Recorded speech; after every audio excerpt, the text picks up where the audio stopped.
Wa alaikum salam wa rahmatullah. This is interesting. It's a very good question that you ask, because hard time is a natural phenomenon. You know, hard time is actually something that human being is like inevitable in the life of a mu'min. When we say hard time, it's like when someone is being subjected into trials. Allah may try you in any way He wishes. Allah may try you in your wealth. Allah may try you in your family. Allah may try you in your health and any other thing. So, trial, according to Islamic perspective, a mu'min, a life of a mu'min is always into like a kind of trials. Even if you see that you have everything that you wish in this life, you are still under trials. Because Allah says, إِنَّمَا أَمْوَالُكُمْ وَأَوْلَادُكُمْ fitna. Verily, your family, your children, and the wealth that you have is fitna, is a trial. So even if you have everything, don't think that you are not under trial. Allah is testing you to see whether you utilize it in a better way or wrong way. So coming to talk about the question, when somebody now is subjected into trials, how will he come with the situation? In Islam, we have everything. That is why they used to say Islam encompasses every aspect of human endeavor. Anything they're thinking of, Islam brought about the way to have a solution to the problem. This is basically saying of Allah subhanahu wa ta'ala, that first of all, you need to understand the saying of Allah. He says, أَحَسِبَ النَّاسُ أَن يُتْرَكُوا أَن يَقُولُوا آمَنَّا وَهُمْ لَا يُفْتَنُونَ. Do people proclaim, or do people think that they believe, say that we believe in Allah, and will not be subjected into trials? And He says, وَلَقَدْ فَتَنَّ الَّذِينَ مِنْ قَبْلِهِمْ. We surely tested those who came before you, those who came before them. فَلَيَعْلَمَنَّ اللَّهُ الَّذِينَ صَدَقُوا. Allah will surely, or indeed Allah will surely know those who are sidq, who has the truth, belief, and those who don't have the truth belief. So if you know this verse, it basically, or if you understand the concept of this verse, it basically talks about the phenomenon of trial, that every human being must be tried. Allah will actually put you into different trials here and there. Okay, now, if you actually will definitely get into trials, then how will you go about it? That is the solution. How will you cope about the hard time? Going by the next verse, where Allah subhanahu wa ta'ala says, وَلَنَبْلُوَنَّكُمْ بشيء من الخوف والجوع ونقص من الأموال والأنفس والثمرات. We shall try you, or we test you, بشيء, with something of hunger. Allah says, we will surely try you with hunger. بشيء من الخوف. He started by what? A fear.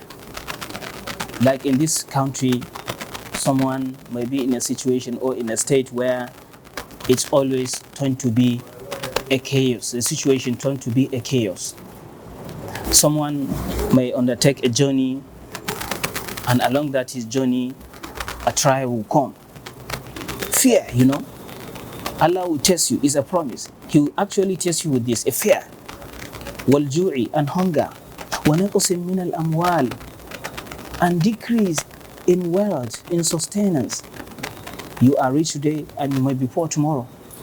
It's a trial. Wal anfus, and you might lose your loved ones. You have a brother, you have a friend, you have this, you have father, you have your mother. You might lose any of them. You might lose any of them. So this is actually part of the trial that Allah says He will definitely try a human being, definitely try a mu'min.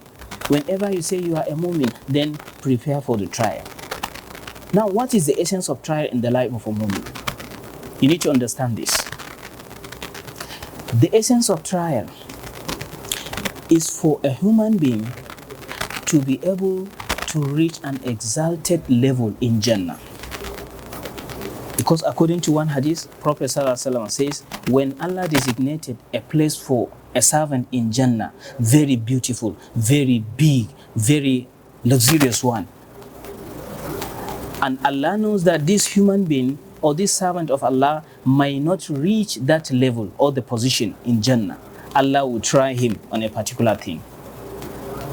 When he remained patient in the trial, he turned back to Allah. He knows that it is Allah who tested him, and it is Allah will be the one who will get him out of the predicament. He believes and he remained patient. That is when he will reach that level in Jannah. That when he dies, Allah will take him directly to that position in Jannah. Why? Because of the trial. So if you understand, that will just serve as like a calming point, like something that will calm you down. Whenever you get yourself into trial, how do you cope? Then you remember, when you remain patient, there is a lot of reward. There is a bigger position for you in Jannah. There is this, there is that, there is this, there is that. And so also remember, patience is part of the things that has no limit in terms of reward. Like when you say, when you are to pray or you do righteous action, you have 10 reward. Whoever sent forth a righteous action will have 10 times thereof to his credit.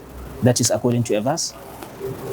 And ulama say, patience is one of the things that has no specification in terms of reward. You not say one patient for having patience on a particular thing, you're going to get 10 reward or 20 or 1,000 reward. It's far better than that. That is why when Allah subhanahu wa ta'ala says, according to Rasulullah, he says, a servant will stand on the day of Qiyamah and Allah subhanahu wa ta'ala will start to tell him, or will start to gather his reward, to the extent that he never expected.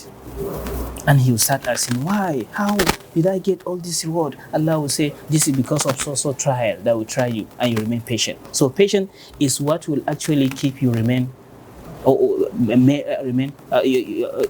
the major thing that will make you come into the situation. Patient. Now, when you are patient on it, does that mean that you're not going to benefit anything in this world? When Allah try you with a particular thing, your reward will definitely be in the hereafter. Is it the only time you're going to gain out of the trials? No. Because Allah subhanahu wa ta'ala says, فَإِنَّ مَعَ الْأُسْرِ يُسْرًا إِنَّ مَعَ الْأُسْرِ يُسْرًا. Verily, with every difficulty, there is an ease. And he says, إِنَّ مَعَ الْأُسْرِ يُسْرًا. Surely, for every difficulty, there is an ease. He repeated the same verse. He repeated it. And scholar says, the reason why Allah repeated it is that for every single difficulty, you're going to get 2 ease. 2 ease follows each and every difficulty. If you have difficulty, if you experience difficulty in doing something, you remain patient on it. You know that Allah subhanahu wa ta'ala will be the one to take you out of it. You remain consistent on your iman. That will not make you or draw you back in iman. You keep being servant of Allah, waiting for the time Allah will going to take you or going to provide for you 2 ease because of single difficulty. So knowing this will also help a servant to understand that, if I'm into difficulty now, how will I gain? The only way for me to gain is to To be patient and be prayerful to Allah subhanahu wa ta'ala. And at the end, I have the belief Allah will surely take me out of the predicament. That's why he says, فَإِنَّ مَعَ الْعُسْرِ يُسْرًا إِنَّ مَعَ الْعُسْرِ يُسْرًا. So that's why you see in this world, somebody may be rich today, and Allah may test him. The kind of sustaining that he has will start declining. He have loss in this, he have loss in that. At the end, all the sustenance, all the richness, all the words will disappear before you know. And that kind of servant, now remember, for instance, it is Allah who tested me and want to see the level of my iman. How will I benefit from this trial? Is by remaining patient. Keep it. That will not make you draw back or go back on your heel. You remain, stick to your iman, and you also pursue different ways to getting richness. That will not make you like to say, okay, since now this is what I tried, and Allah, at the end Allah make everything get lost. How will I do? Me, I will not search for any words again. No. This is just like you are giving up, telling you that you are giving up. Then you are not to despair. Whenever you get yourself in difficulty, don't despair. Keep pursuing different ways. Keep pursuing different ways while remembering that it is Allah who is going to give you a reward, and after that, then Allah will take you out of the predicament and ease will soon come. That's why they say, whenever you are in a difficulty, know that ease is very close to it. A student will be in the exam, he has to suffer before he answers the exam, right? Someone has to prepare for the exam. But when you enter exam, you see someone sweating to answer a question. He has to like crack his brain before he remembers it. Is that no difficulty? It's a difficulty. But when he writes it well, at the end, he will be the one to laugh. He will be the one to laugh. He'll see A at the end, he'll see B, oh, a good grade, anything like that. So meaning, with every difficulty, there is an ease. These are the kind of things that will make you encourage. That will make you cope any situation you get yourself in. And lastly, if you remember a hadith that says, "Ajaban li amril mu'min." How wonderful is the issue, is the affair of a believer. It's Prophet that is saying this. How wonderful is the affair of a believer. Is there something? Yeah, there is something amazing in the character of a believer. In asabatu sarra shakara fakana khayrallah. Whenever an ease, adversity, an ease comes to him, in asabatu sarra, anything that will make him happy comes to his way, he remains thankful to Allah, and that is good for him. When you thank Allah, Allah will increase you. But this kind of the believer, the same believer, when he gets himself in difficulty, in asabatu darra, when adversity befalls him, will he say that, why God? Or questioning Allah, why? No. He remains patient, and that is good for him.